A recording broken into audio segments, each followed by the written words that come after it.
On the evening of September 25, 2025, inside the death chamber at the Huntsville Unit, Blaine Keith Milam lay strapped to a gurney.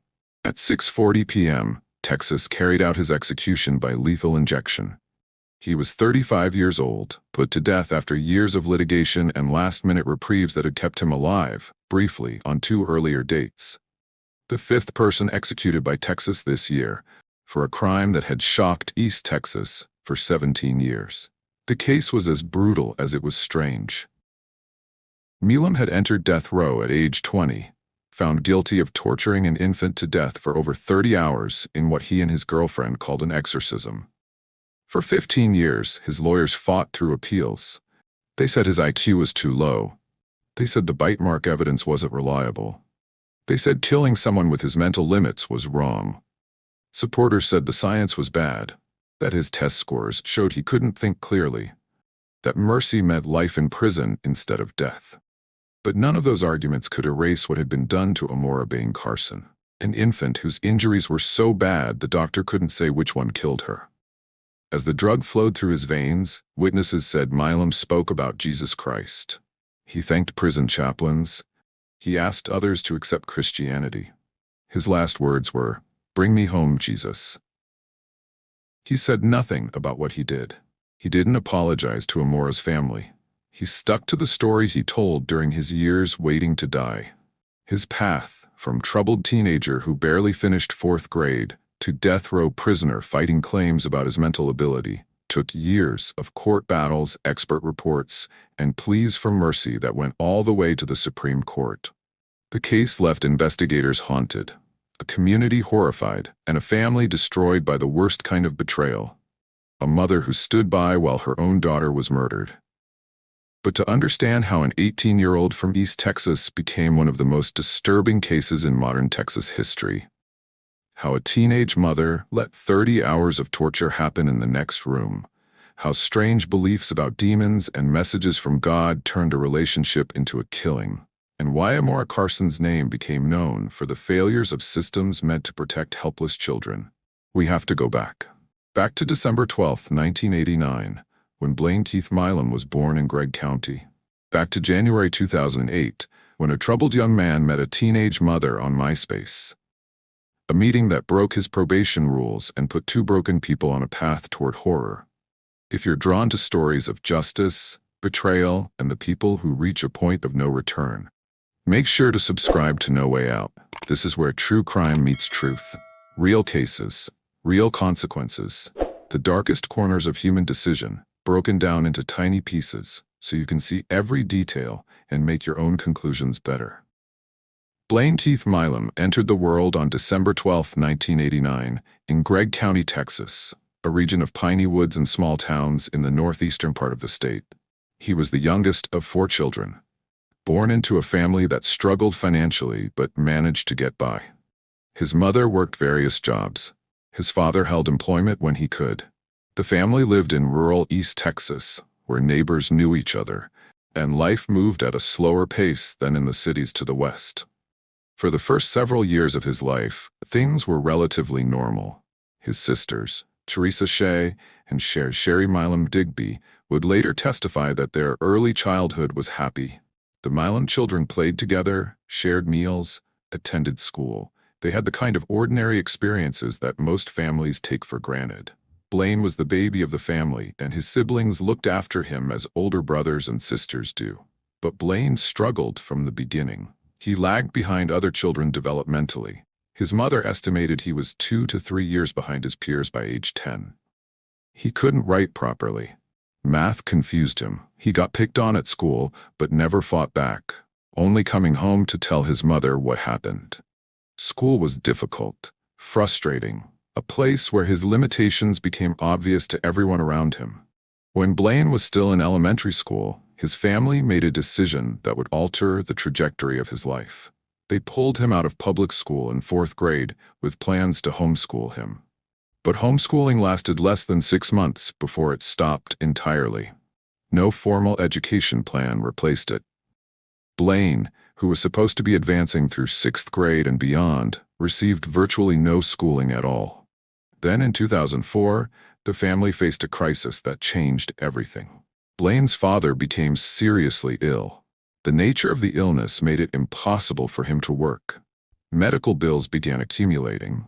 The family's already tight finances collapsed under the pressure. Blaine's mother took on extra jobs, working long hours at multiple locations to keep the family afloat and pay for her husband's care. But someone needed to stay home with the sick man to make sure he ate, took his medications, and had help if something went wrong. That responsibility fell on Blaine. He was 14 years old. While other teenagers attended classes, played sports, socialized with friends, and navigated the normal challenges of adolescence, Blaine stayed home as a caregiver. He had no education to speak of, no social development, no activities outside the house. His oldest sister, Teresa Shea, had moved out when she was 20 and Blaine was only 8. She visited on weekends and tried to help with his education. She worked with him on reading and writing, but the progress was painfully slow. His writing was terrible, she said. He could barely read unless the letters were large.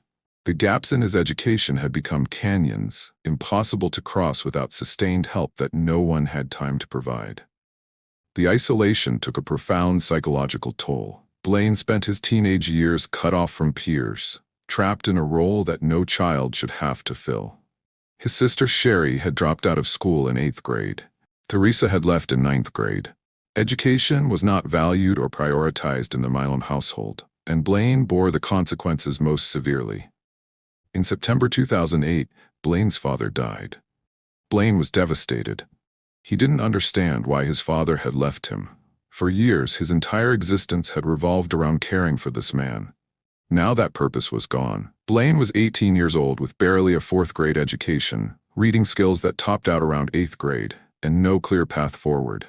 He had no job prospects, no training, no friends his own age. He was completely adrift. But there was a darker truth about Blaine, that his family either didn't know or minimized when they spoke about him publicly. Before his father's death, Blaine had committed a crime that revealed concerning behavior. He entered the home of an 11-year-old neighbor girl and left pornographic magazine pages in her dresser drawer. The pages were marked with explicit, inappropriate notes. When confronted, he claimed a friend had held a gun to his head and forced him to do it. His sister later testified she didn't believe that story. The court convicted him and placed him on probation. He was required to register as a sex offender. The terms of his probation were explicit and non-negotiable. Blaine could not be within 200 feet of any location where children typically gathered. No schools, no parks, no playgrounds, and certainly no close or ongoing contact with families who had young children in their homes. Yet, in January 2008, while his father was still alive and the Ouija board had not yet entered his life, Blaine logged onto MySpace and began talking to a girl named Jessica Carson. She was 18 years old. She had a 13-month-old daughter. By every term of his probation, Blaine should never have been near them, but he was about to become a central part of their lives. Jessica Carson had been searching for something when she logged on to MySpace that day in early 2008. She was 18 years old, living in Longview, Texas, with her mother Heather and her younger brother William Drake, who was 15. Her online profile showed a young woman with sandy brown hair, an average build, and glasses that she wore sometimes. But the girl in those photos carried trauma that most teenagers never have to face. When Jessica was 10 years old, living in Alabama with her family, something happened that would define the rest of her life. Her father shot himself to death in their home. Jessica was the one who found him.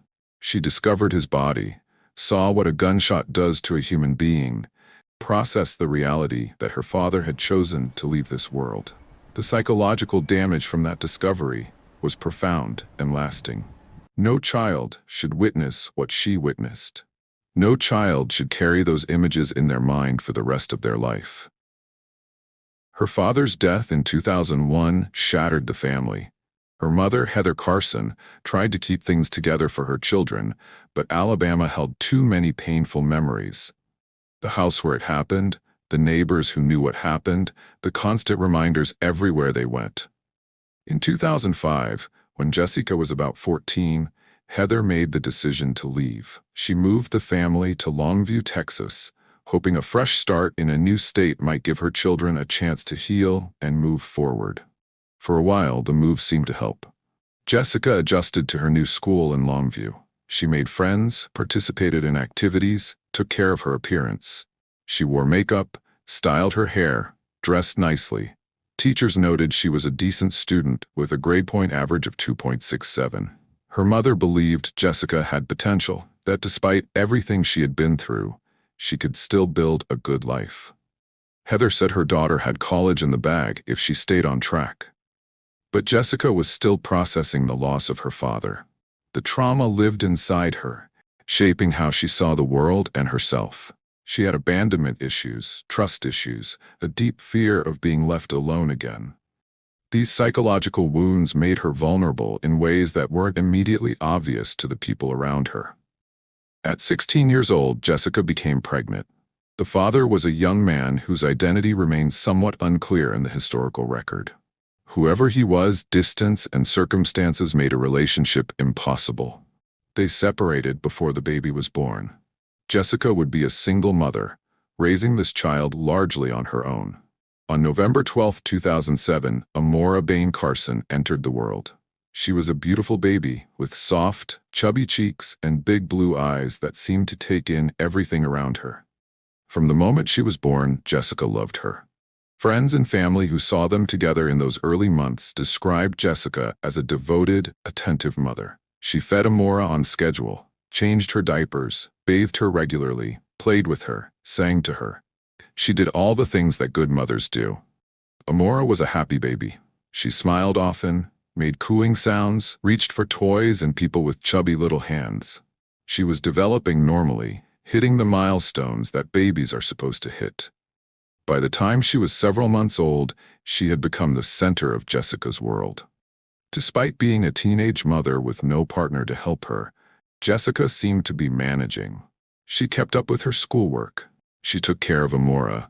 She maintained her appearance and social connections. Heather Carson watched her daughter with a mixture of concern and pride. Jessica was so young to have this responsibility, but she was rising to the challenge.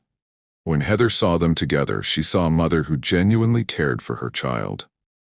The baby was clean, fed, and happy. Jessica wasn't neglecting her schoolwork or her own health. Maybe Heather thought this would work out. Maybe Jessica would finish high school, maybe go to college, raise Amora to be a happy, healthy child. The future seemed manageable, possibly even bright. But beneath the surface, Jessica struggled with the weight of everything in her life. She had found her father's body at 10 years old. She had moved to a new state and started over. She had become pregnant at 16 and lost another important person from her life when the father left. She was 18 years old with a child, living with her mother, trying to figure out who she was and what her life would be. And then there was the emptiness inside her. Her father was gone. The father of her child was gone. She had her mother and brother, but she wanted something more. She wanted a partner, someone who would stay, someone who would love both her and Amora. She wanted to rebuild the family that had been taken from her when she was 10. That longing, that desperate need for connection made her vulnerable to anyone who promised to fill that void. In January 2008, Jessica met Blaine Milam through MySpace. She was 17, soon to turn 18 in late August. He was already 18. They started talking online, sending messages back and forth, sharing details about their lives. Blaine told her about his father's illness, about being a caregiver, about feeling isolated and alone. Jessica told him about Amora, about being a single mother, about wanting someone who would be there for both of them. Blaine lived in the same general area of East Texas. Meeting in person would be easy. He seemed kind in his messages. He said he cared about her. When they finally met face to face and he met Amora for the first time, he appeared to genuinely like the baby. He held her, played with her, called himself her daddy, even though he wasn't her biological father. He told Jessica he wanted to help her raise Amora, to be the father figure the baby needed. To Jessica, Blaine seemed like the answer to everything she had been searching for. She didn't know about his criminal record. She didn't know he was a registered sex offender. She didn't know about the probation terms he was violating just by being near a woman with a young child. All she knew was that he paid attention to her, said he loved her, and seemed willing to be part of her family. Jessica's family noticed the relationship, but didn't think much of it initially. Young people dated. Jessica seemed happy. Blaine was polite when they met him. There were no obvious red flags, no immediate signs that this relationship would lead anywhere dangerous. If Heather had known about Blaine's criminal history, about what he had done to that 11-year-old neighbor, she would have kept him away from her daughter and granddaughter. But she didn't know. Nobody told her. And so the relationship continued, growing more serious with each passing week. The first few months of the relationship seemed perfect to Jessica. Blaine was attentive in ways no one had been before. He messaged her constantly, called her every day, wanted to know what she was doing and thinking. He made her feel wanted, needed, important. After years of loss and abandonment, someone finally seemed committed to staying in her life. To Jessica, who was still only 17 when they met, this felt like love. Blaine didn't just pay attention to Jessica. He also focused on Amora. He spent time with Amora, held her, fed her bottles, changed her diapers when Jessica asked him to.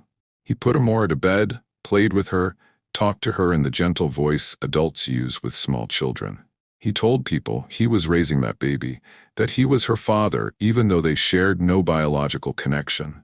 To outsiders, he appeared to be stepping into a role that Amora's biological father had abandoned. He seemed like he genuinely cared. By spring of 2008, just a few months after they met, Blaine decided to propose. He chose prom night to ask Jessica to marry him. It should have been a romantic gesture, the kind of story young couples tell their friends. Jessica said yes. She was in love, or what she believed was love. She thought she had found someone who would be her partner, who would help her raise Amora, who would never leave. At 18 years old, she believed this relationship would last forever. Shortly after the engagement, Jessica made a decision that would isolate her from the support systems she needed. She moved out of her mother's house and went to live with Blaine. Initially, they stayed with Blaine's parents. His mother, Shirley Milam, welcomed Jessica and Amora into their home. For a while, this arrangement seemed workable. Multiple adults under one roof meant help with Amora, shared expenses, people to talk to when things got difficult. But Heather Carson, watching from a distance, began to notice changes in her daughter. At first, the changes were subtle. Jessica called less frequently. When Heather did speak with her, the conversations felt shorter, less open. Jessica seemed distracted, distant, like her mind was somewhere else. But young people often pulled away from their parents when they entered serious relationships. Heather tried not to worry too much. Then the changes became more visible. When Heather saw Jessica in person, she noticed her daughter's appearance had shifted dramatically. Jessica no longer wore makeup. She stopped styling her hair the way she used to. The clothes she wore were different, less put together, like she had stopped caring about how she looked. This was the same girl who had always been concerned about her appearance, who took pride in looking nice. Now she looked like she had given up on herself. Jessica's younger brother, Drake, noticed the transformation too. His sister had become withdrawn, hollow, empty. When he looked into her eyes, he didn't see the person he grew up with. She seemed like a stranger wearing his sister's face. He couldn't articulate exactly what was wrong, but he knew something fundamental had changed. By late summer 2008, contact with the family had nearly stopped. Heather tried calling, but Jessica rarely answered. When she did pick up the phone, she was brief, defensive, unwilling to engage in real conversation. Then came the accusations. Out of nowhere, Jessica started claiming that her mother had killed her father. The claim was completely false, devastating, and cruel. Jessica's father had committed suicide. There was no question about that. The authorities had investigated. Everyone knew what happened. But Jessica insisted otherwise. She sent emails making these accusations. She made harassing phone calls. Heather reported the calls to police, heartbroken that her own daughter was targeting her with such vicious lies. The accusations destroyed what remained of their relationship. Heather didn't understand where these ideas were coming from. Why would Jessica suddenly believe something so obviously untrue? What had changed in her daughter's mind to make her capable of such cruelty? The answer, though Heather didn't know it yet, was that Blaine had complete control over what Jessica believed, thought, and did. Friends who visited the couple saw the disturbing dynamics up close. Lisa Taylor, whose daughter had been Jessica's best friend growing up in Alabama, traveled to visit them twice in the fall of 2008. What she witnessed alarmed her. Blaine made every decision in the household. Jessica never left their apartment unless Blaine was with her. She had no independence, no autonomy, no life separate from him. If they went somewhere, they went together. If friends wanted to visit, Blaine decided whether to allow it. Lisa watched how they interacted and realized Jessica was no longer in charge of her own life. Blaine told her what to do, and she did it without question. When Amora needed something, Jessica told Blaine to handle it rather than doing it herself. Change the baby's diaper. Feed the baby. Take care of the baby. Jessica had become passive, unable or unwilling to make even basic parenting decisions without Blaine's input. Most disturbing was what Lisa observed about Amora's care. During one visit, Jessica didn't bathe Amora for an entire week. A 13-month-old baby went 7 days without a bath. When the baby needed attention, Jessica seemed detached, disconnected, like she couldn't be bothered to provide basic care for her own child. Lisa had known Jessica as a devoted mother in those early months. Now she watched as Jessica allowed her daughter to be neglected. Lisa described Jessica as weird, hollow, and empty during those visits. Looking into her eyes was like looking into a dark space where a person used to be. Jessica made bizarre accusations about her mother during conversations, repeating claims that made no sense to anyone who knew the family. She seemed paranoid, delusional, completely divorced from reality. Lisa left those visits deeply concerned that something profound and troubling was happening in Jessica's life. On August 31, 2008, Jessica turned 18. As an adult, she gained access to a trust fund that had been established after her father's death. The trust contained $25,000, a substantial sum for a teenager. That money should have given her options, independence, a chance to build a better life for herself and Amora. She could have gone to college, she could have rented her own place, she could have created distance from Blaine if she wanted to. But that's not what happened. The money disappeared into the life she now shared with Blaine. How exactly they spent it remains unclear. In September 2008, Blaine's father died after years of illness. Blaine was devastated. For years, his entire identity had revolved around caring for this man. Now his father was gone, and Blaine didn't know how to process the loss. He hit walls. He hit doors. He cried. He couldn't understand why his father had left him, even though death from illness is not a choice. After the funeral, Blaine and Jessica did something that would mark a turning point in their relationship. They bought a Ouija board. They wanted to contact their dead fathers, to communicate with the spirits of the men they had lost. For Blaine, it had been less than a month since his father's death. For Jessica, it had been 7 years since she found her father's body in Alabama. Both were grieving, vulnerable, desperate for connection to people who could never respond. What started as grief would spiral into something much darker. After Blaine's father's funeral, the couple needed space of their own. Living with Blaine's mother had become uncomfortable. They wanted privacy, independence, a place where they could grieve and process their losses without other people watching. Jessica had money from her trust fund. They could afford to rent something. They found a trailer in Rusk County, outside the small town of Tatum, about 15 miles southeast of Longview. The trailer wasn't much, but it was theirs. The property was isolated, surrounded by trees and empty land. Neighbors were far enough away that you couldn't hear them or see them easily. It was the kind of place where you could do anything you wanted and no one would know. That isolation would become significant in the months ahead. Something changed once they were alone in that trailer with no family members around to observe what was happening. The Ouija board became a central part of their daily lives. They set it up regularly, placing their hands on the planchette, asking questions, waiting for responses. They wanted to speak to their fathers. Blaine asked questions about his dad, about why he had to die, about what happens after death. Jessica asked about her father. The board responded to their questions. At least, they believed it did. The planchette moved across the board, spelling out messages that seemed to come from beyond. Whether the movements came from unconscious muscle movements, from one of them deliberately guiding it, or from something they genuinely believed was supernatural, the effect was the same. They trusted what the board told them, and the board told them things that reinforced their worst fears and suspicions. According to what they interpreted from the board's movements, Jessica's mother had killed her father. The board confirmed the accusations Jessica had been making. It gave legitimacy to her paranoid beliefs. The messages didn't stop there.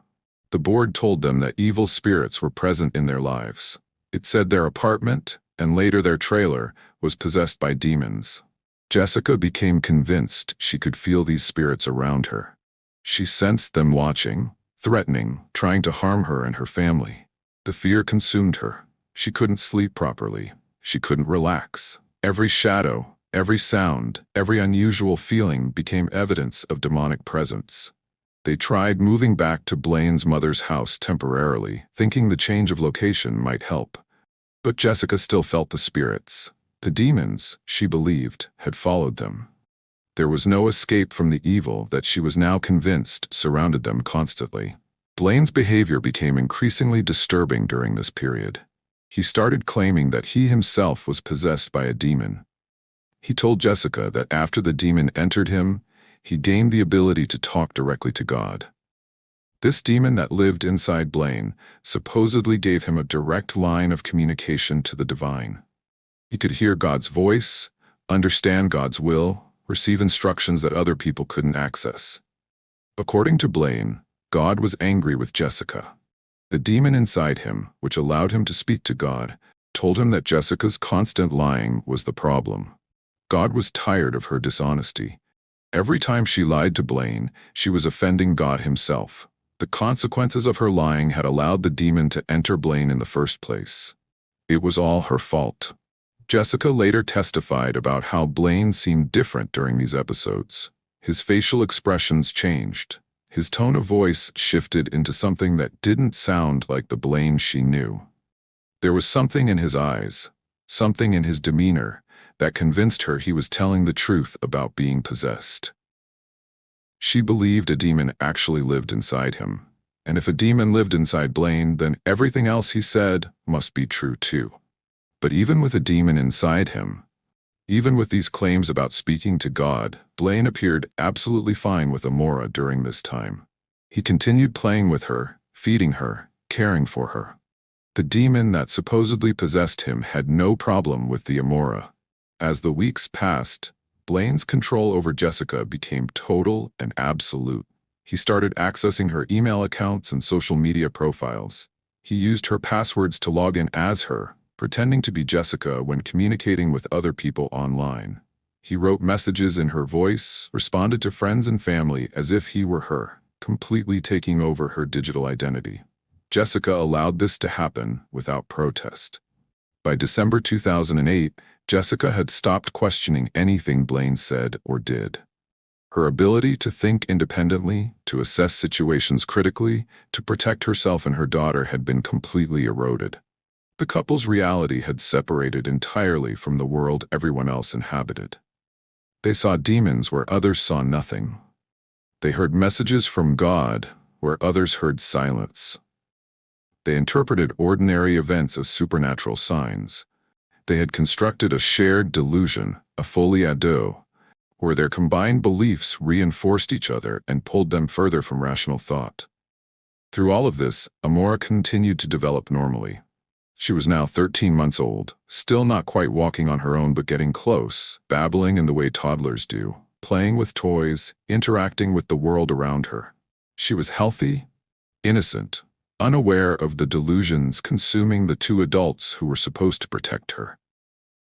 On the morning of December 1st, 2008, everything that had been building for months finally erupted.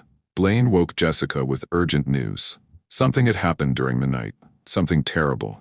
He had seen Amora walking around the trailer. Amora, who couldn't walk yet, had been walking. He had witnessed it with his own eyes. According to Blaine, this was proof that Amora was possessed by a demon.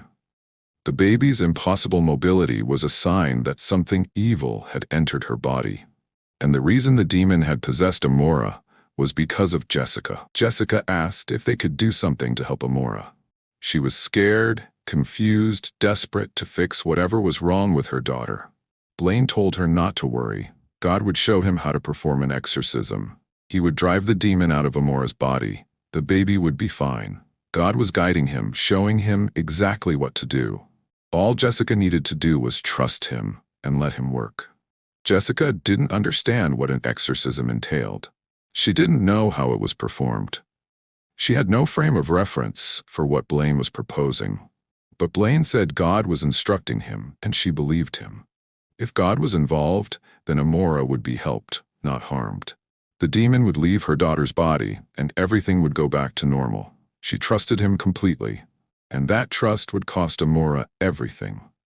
Before we continue, if you're finding this story eye-opening, take a moment to hit the like button and subscribe to the channel. It helps us bring more of these deep-dive true crime documentaries straight to you. Don't forget to turn on notifications so you never miss the next case we cover. All right, let's get back to the case. Blaine took Amora to the back bedroom of the trailer. He told Jessica to stay out.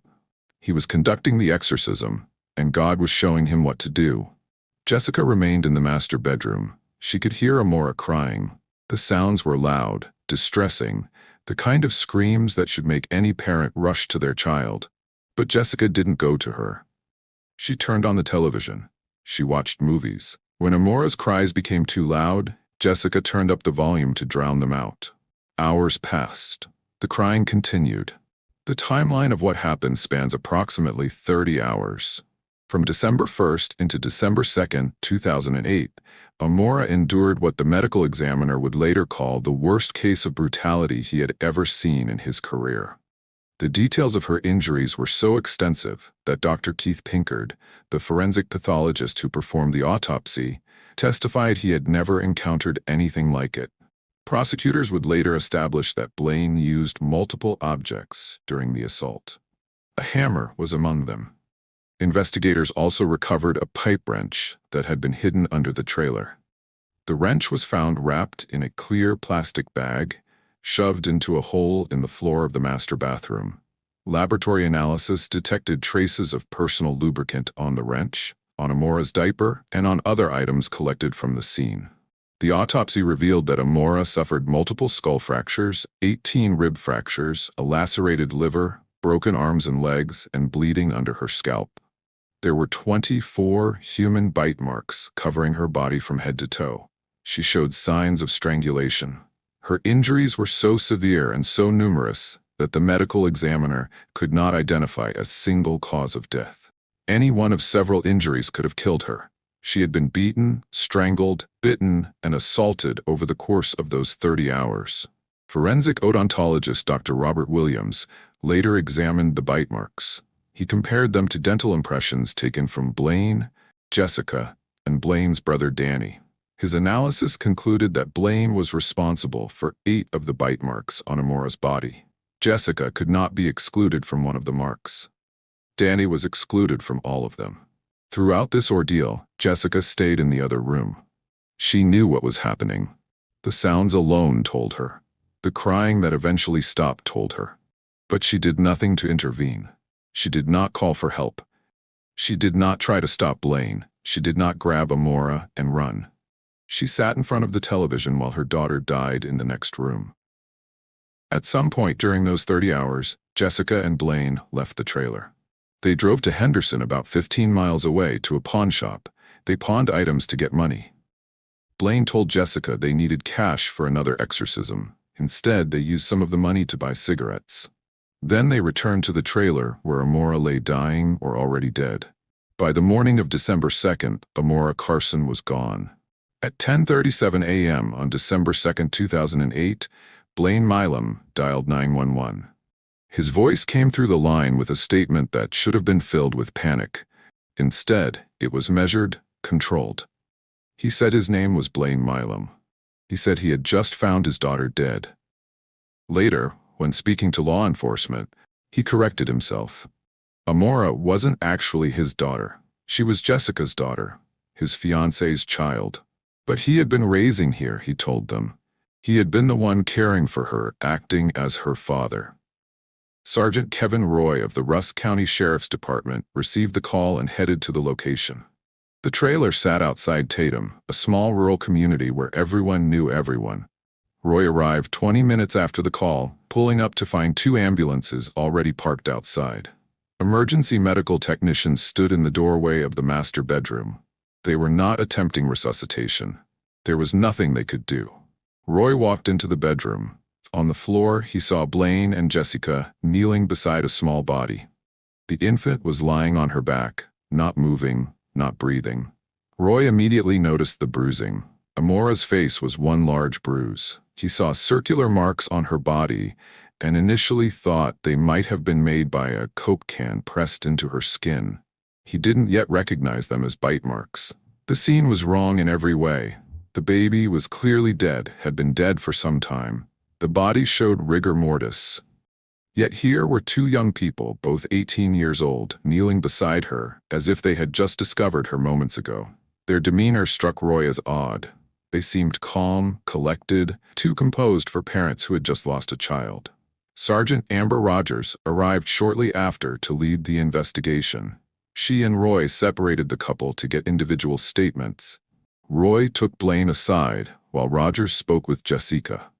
They wanted to hear each person's account without the other present to see if their stories matched or revealed inconsistencies.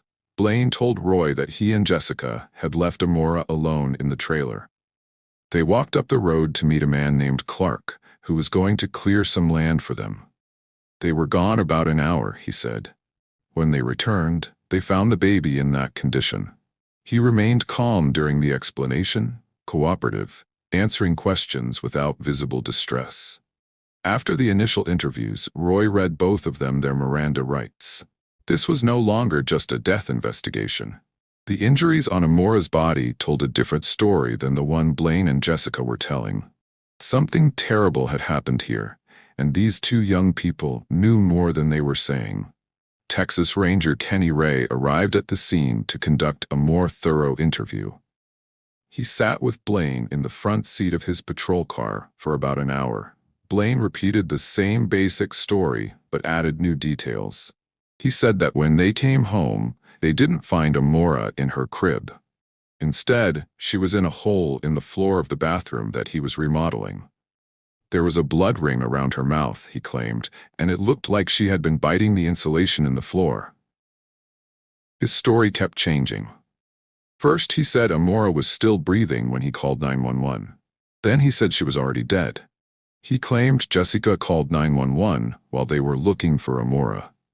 Then he said he made the call after they found her. The inconsistencies piled up. Ranger Ray noted each contradiction. Blaine denied any involvement in Amora's death. Investigators thoroughly searched the trailer and found that while the master bedroom where Amora's body was discovered showed signs of recent activity, the back bedroom revealed clear evidence of violence. The bathroom was being remodeled with torn-up flooring and exposed insulation, which didn't align with Blaine's story about finding Amora in a hole in the bathroom floor. The couple's changing narratives immediately raised suspicions. They claimed to have left the baby alone while meeting someone named Clark, then later said dogs had bitten her, that she'd been in a car accident, or that she'd hurt herself. Each explanation contradicted the previous one and ignored the obvious reality that Amora's extensive injuries required hours of deliberate violence. Dr. Keith Pinkard's autopsy at the Southwest Institute of Forensic Sciences documented systematic torture, including 24 bite marks, skull fractures, broken ribs, a lacerated liver, and fractured limbs. He testified he had never seen such brutality in his entire career. The investigation expanded as detectives collected evidence, photographed the scene, and interviewed family and neighbors to understand the relationship dynamics and timeline. The breakthrough came when Blaine's sister visited him in jail, and he asked her to retrieve evidence hidden under the trailer. Instead of complying, she called police, leading investigators to discover a pipe wrench in a plastic bag shoved into a hole in the master bathroom floor. Forensic analysis found traces of personal lubricant on the wrench, matching substances found on Amora's diaper. In early January 2009, jail nurse Shirley Broyles was called to Blaine's cell where he was crying and requested to speak with investigators, setting the stage for a confession that would change the case. Blaine told Shirley Broyles he was going to confess. He looked at her and said, "I did it." But in the same breath, he tried to separate himself from the crime. He told the nurse that the Blaine she knew, the person she had interacted with in jail, was not the same person who hurt Amora. He was trying to explain that something had changed him, that he wasn't himself when it happened. He had been reading his Bible since being locked up. Then he asked Broyles to deliver a message to Jessica, tell her that he loved her. The confession was not detailed or complete, but it was an admission. For the first time, Blaine acknowledged his role in what happened to Amora. Broyles documented the conversation and reported it to investigators. This statement would later become crucial evidence at his trial. With the confession, physical evidence, forensic analysis, and witness statements, prosecutors had enough to move forward. Both Blaine Milam and Jessica Carson were charged with capital murder. In Texas, capital murder charges apply when the victim is a child under 10 years old, or when the murder occurs during the commission of another felony. Amora's case met both criteria. She was 13 months old, and evidence indicated she had been sexually assaulted during the attack. The charges carried serious consequences. Capital murder in Texas meant only 2 possible sentences: death by lethal injection or life in prison without the possibility of parole. There would be no chance of a lesser sentence, no opportunity for early release. The severity of Amora's injuries and the nature of the crime left prosecutors determined to seek maximum punishment. Jessica's family struggled to understand what had happened. Heather Carson had watched her daughter transform from an outgoing, college-bound young woman into someone unrecognizable. The girl who had cared so lovingly for Amora in those early months had stood by while the baby was tortured to death. How does a mother allow that? What combination of manipulation, delusion, and fear could make someone betray their own child so completely? Defense attorneys would later argue that Jessica had been under Blaine's control, that she suffered from mental illness, that she experienced religious delusions. They would present evidence that Blaine dominated every aspect of her life, isolated her from family and friends, and manipulated her through the Ouija board and claims of divine communication. They would paint her as a victim herself, brainwashed and unable to act independently. But prosecutors saw it differently. They argued that Jessica made choices. She chose to stay in that trailer while Amora screamed. She chose to turn up the television volume instead of intervening. She chose to tell Blaine where Amora was hiding when the baby tried to escape. She chose to get in the car and drive to the pawn shop while her daughter lay dying. At multiple points, she could have picked up a phone and called for help. She never did. The question of responsibility would be central to both trials. Blaine clearly inflicted the physical violence. The bite marks, the confession, the hidden pipe wrench all pointed to him as the primary perpetrator. But Jessica's role raised more complex questions. Was she an accomplice who aided and encouraged the crime? Was she a victim of psychological manipulation who couldn't break free from Blaine's control? Could she be both? The legal system would have to sort through these questions. 2 separate trials would be needed, one for each defendant. Due to intense media coverage in Rusk County, the court granted a change of venue for Blaine's trial. The case moved to Montgomery County, about 140 miles south. Blaine's trial began in early 2010. He was 19 years old, no longer the 18-year-old who had called 911 that December morning. He had spent over a year in jail awaiting trial. The prosecution team included Rusk County District Attorney Michael Jimerson and Texas Assistant Attorney General Lisa Tanner. They came prepared with extensive evidence, expert witnesses, and a clear narrative of what happened to Amora Carson. The state presented its case methodically. Dr. Keith Pinkard took the stand and walked the jury through the autopsy findings. He showed photographs of Amora's injuries. He explained each fracture, each bite mark, each wound. He testified that in 30 years of forensic work, he had never seen anything this brutal. The cause of death could not be isolated to one injury because so many were potentially fatal. Shirley Broyles, the jail nurse, testified about Blaine's confession. She recounted finding him crying in his cell, how he handed her a written request to speak with investigators, how he admitted he did it. The jury heard about his statement that the Blaine they knew wasn't the one who committed this crime, that his father had told him to be a man, that he had been reading his Bible. His words were damaging, an acknowledgement of guilt that he couldn't take back. Investigators testified about the hidden pipe wrench, the forensic analysis showing lubricant on the weapon and on Amora's diaper, the changing stories Blaine and Jessica told. The evidence formed a complete picture. This was not an accident. This was not a single moment of violence. This was sustained torture.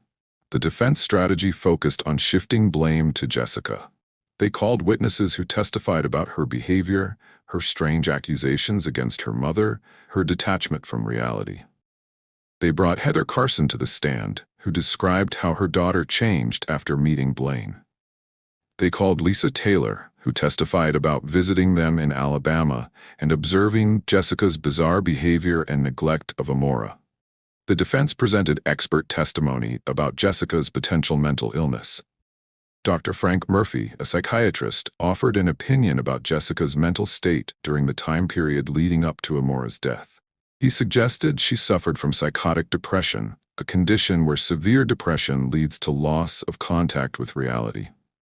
He had not interviewed Jessica himself, but based his opinion on reviewing materials and interviews with others.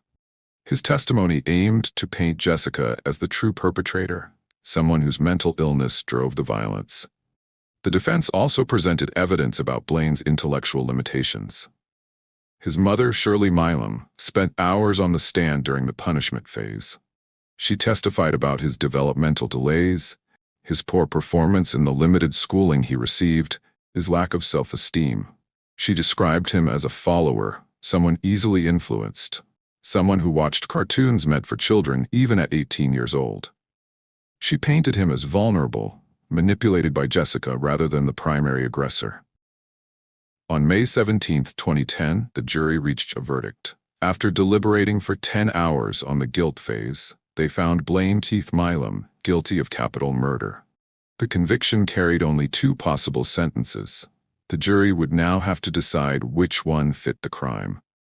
The punishment phase of the trial began immediately after the guilty verdict. This phase would determine whether Blaine Milam received the death penalty or life in prison without the possibility of parole. In Texas, capital murder cases require the jury to answer specific questions about future dangerousness and mitigating circumstances before imposing a death sentence. The jury deliberated for 8 hours on the punishment phase. They weighed the evidence, considered the legal questions they were required to answer, and determined what justice demanded. At age 20, Blaine Milam stood before them, his life in their hands. Behind him lay a crime so brutal that the medical examiner would never forget it. Ahead of him was either decades in a cell or execution by the state. The jury returned with their decision. They answered yes to the question of future dangerousness. They found that mitigating circumstances, even considering all the evidence presented by the defense, did not warrant a sentence of life imprisonment. Blaine Keith Milam would be sentenced to death by lethal injection. On May 27, 2010, Judge Clay Gossett of the 4th Judicial District Court formally entered the judgment and sentence. Blaine became one of the youngest people on Texas death row. He was transferred to the Huntsville Unit near Livingston, where Texas houses male death row inmates. His case would now enter the lengthy appeals process that follows every death sentence. But the story was not over. Jessica Carson still awaited her own trial. She had been charged with the same crime under Texas law of parties, which holds all participants in a capital crime equally responsible. Her trial would reveal more details about what happened in that trailer and her role in her daughter's death. Jessica Carson's trial began in April 2011, nearly a year after Blaine's conviction. Unlike Blaine's case, her trial remained in Rusk County. Judge Clay Gossett presided over the proceedings. The same prosecution team that secured Blaine's death sentence would now argue that Jessica was equally responsible for Amora's death. District Attorney Michael Jimerson and Assistant Attorney General Lisa Tanner faced defense attorneys Don Killingsworth and Allison Biggs. The defense faced a difficult challenge. Blaine had already been convicted and sentenced to death. The physical evidence clearly showed he inflicted the injuries. How could they argue that Jessica, present throughout the 30-hour ordeal, bore no responsibility for failing to stop him or call for help? Dr. Keith Pinkard returned to the witness stand to describe Amora's injuries once again. The prosecution presented surveillance footage from December 2, 2008. Crystal Dobson, manager of Instacash Pawn Store, testified that both Jessica and Blaine came in around 9 that morning. Video showed them pawning items together. They drove to On the Run, an Exxon convenience store in Henderson. Surveillance showed them arriving at 9:17 a.m. Amora was not visible in any footage. She was already dead or dying at the trailer. The timeline was damning. They were at the convenience store at 9:17 a.m. The 911 call came in at 10:37 a.m. What happened during that hour? Prosecutors suggested they coordinated the lies they would tell investigators. Jessica took the stand. She described believing the child was possessed, thinking Blaine was conducting an exorcism that would help. She claimed she never intended to hurt Amora and didn't think Blaine would either. But her testimony conflicted with the reality of those 30 hours.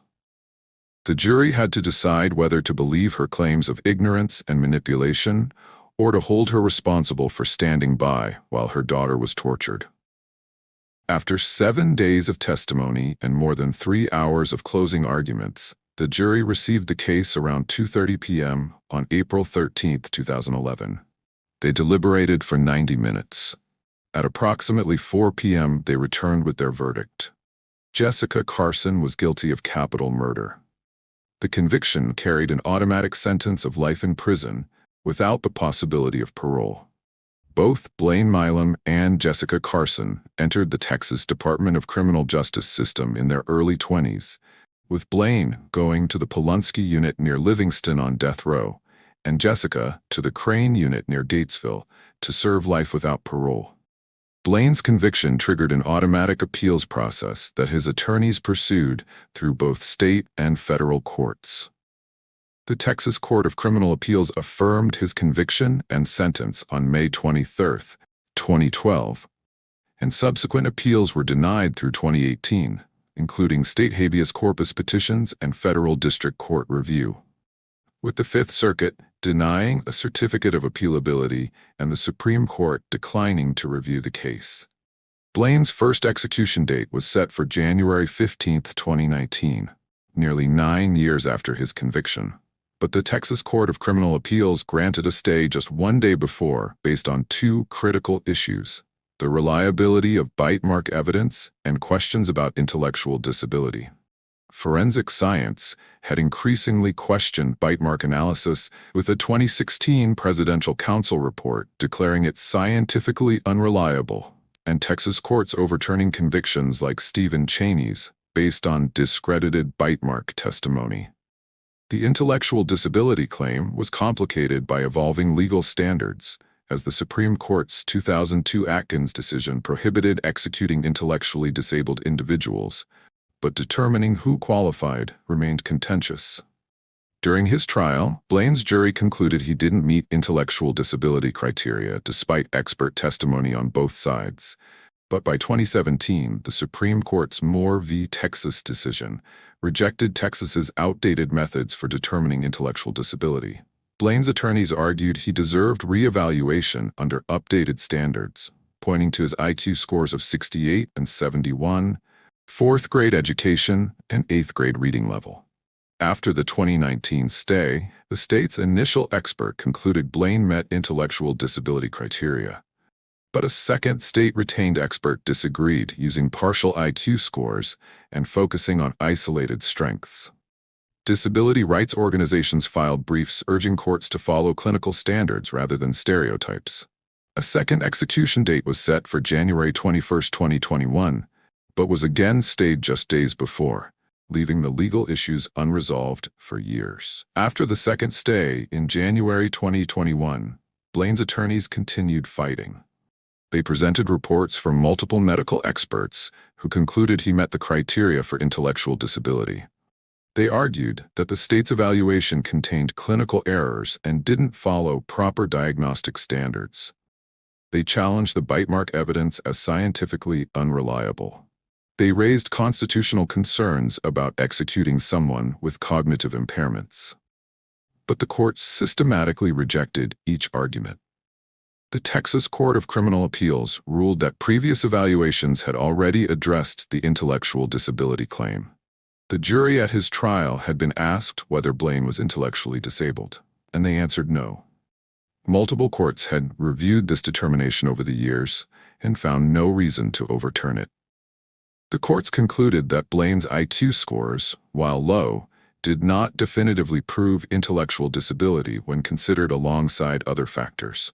The bite mark evidence challenge also failed.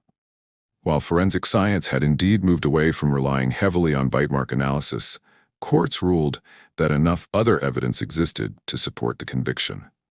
The pipe wrench, the forensic evidence of lubricant, the hidden evidence, the confession to the jail nurse, the changing stories. Even without the bite marks, prosecutors argued the case against Blaine was solid. Federal courts denied relief, state courts denied relief. Each level of appeals resulted in the same outcome. Blaine had been convicted by a jury, sentenced to death, and that sentence would stand. The legal system had spoken, and no court was willing to intervene further. A third execution date was set for September 25, 2025. This time, there would be no stay. Blaine had exhausted his appeals. He had been on death row for 15 years, longer than Amora had been alive. The state of Texas was ready to carry out the sentence. On Tuesday, September 23, 2025, the Texas Board of Pardons and Paroles met to consider Blaine's clemency request. Clemency is the last hope for condemned inmates, a chance for the state to show mercy even when the courts have ruled against them. The board could recommend that the governor commute the death sentence to life in prison. They could acknowledge the intellectual disability concerns, the questions about the forensic evidence, the fact that Blaine was only 18 when the crime occurred. The board voted unanimously to deny clemency. All members agreed that the execution should proceed as scheduled. There would be no mercy, no commutation, no last-minute intervention from the governor's office. Blaine's attorneys made one final attempt. They filed an application for a stay of execution with the United States Supreme Court. On Thursday, September 25, 2025, the day of the scheduled execution, the Supreme Court issued its decision. The application for a stay was denied. There would be no further delays. The execution would proceed that evening. Thursday afternoon, prison officials transported Blaine from his cell at the Prosecutors Unit to the Huntsville Unit, where Texas conducts all executions.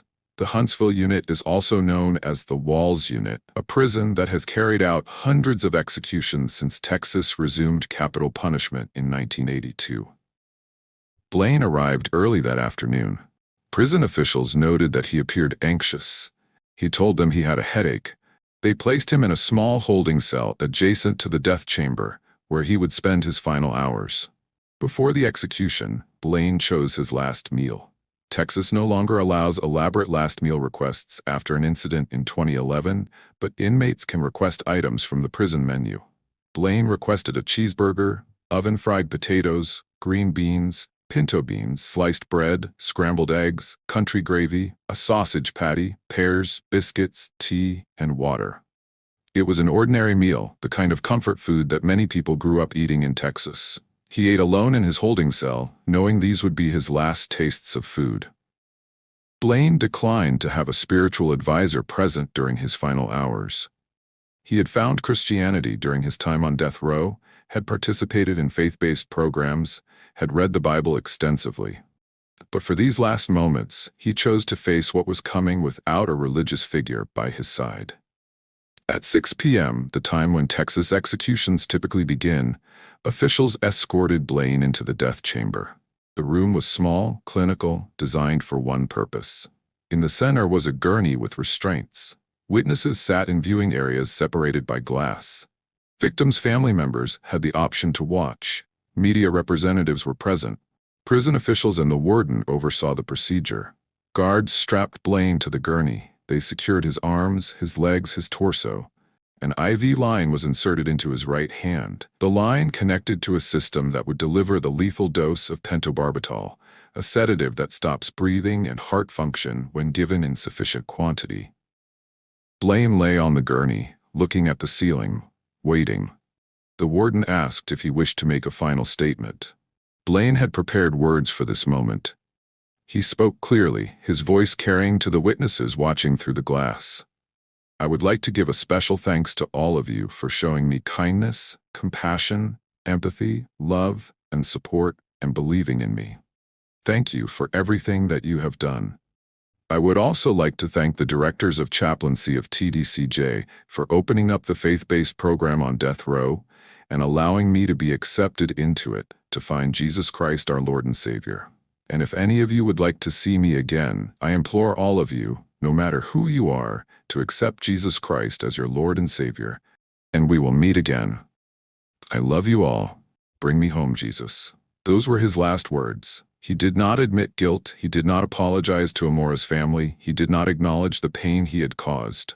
Instead, he spoke about faith, about Jesus, about heaven. He maintained to the end the persona he had constructed during his years on death row. At 6:19 p.m., the executioner began administering the pentobarbital. The drug flowed through the IV line into Blaine's vein. Within 2 minutes, he stopped moving. The sounds of his breathing ceased. His eyes closed. The drug worked quickly, shutting down his respiratory system, stopping his heart. Prison officials monitored his vital signs. Medical personnel confirmed that brain activity had stopped, that his heart had stopped beating, that he was no longer alive. At 6:40 p.m., on September 25, 2025, Blaine Keith Milam was pronounced dead. He was 35 years old. He had spent nearly half his life on death row, from age 20 to 35, waiting for this moment. Blaine became the 5th person executed by Texas in 2025, matching the total number from 2024. His execution marked the end of a case that had horrified East Texas for 17 years. Amora Carson had been dead longer than she had been alive.